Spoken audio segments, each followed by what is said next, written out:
Сәлем достар, қайырлы күн. Бүгінгі жасалатын тағамымыздың түрі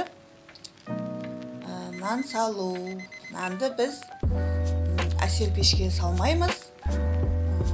Кәдімгі от жағатын ошақ пешке нанды жауып салып көрсететін боламыз. Мынау 4-5 сағат бұрын үйіліп қойған қамырымыз, кәдімгі тұз, тұрыш, су қайтарып үйіліп ашытып қойғанбыз. Енді қазір салып бастаймыз. Екей достар, плитамызды өйстіп қыздырып аламыз. Тапамызды қыздырып қоямыз. Астына жайлап жағамыз отты, ағаш отынымызды. Өйстіп тұзды суымызды тапамыз қызған кезде тұзды сеуіп аламыз астына. Екей тұзды суымызды сеуіп алдық. Енді нанымызды осылай саламыз.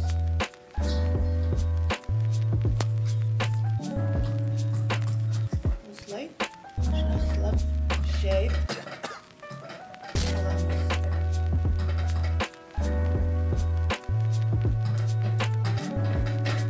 Әп-әдемі қылып саламыз осылай.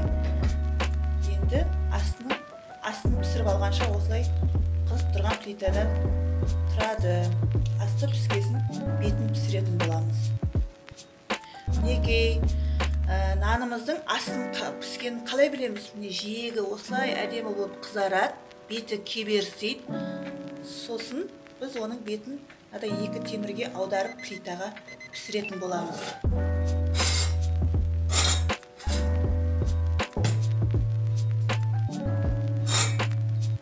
Сіздер де ондай темір болмаса, кішкене кірпішке пісірсеңіздер болады.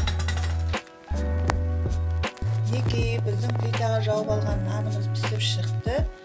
Отты баппен жайып бөліп жағасыздар да бетінің жалындатпай осылай әдемі қылып пісіріп аласыздар. Айналдырып пісіресіздер. Піскеннен кейін осылай қолдың сүтін әдемілеп бетіне жағып шықсаңыздар өте керемет болады. Шамалы кішкене астын буландырып қоямыз да қазір алатын боламыз.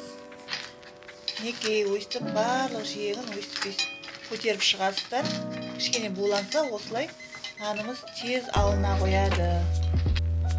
Мінекей өйстіп нанымызды әдемілеп тапаға жауып пісіріп алдық. Асты да әдемі, үсті де әдемі болып пісті. Өте жеп жеңіл, кереметтей нанымыз дайын болды. Плитаға жауып алған ошаққа. Сіздер де осылай үйде свет жоқ кезде әсел пешті күтпей осылай нан салып алсаңыздар болады. Достар, біздің видеомыз сіздерге ұнаса, лайк басып, комментарий жазып, каналымызға тіркеліп кетіңіздер.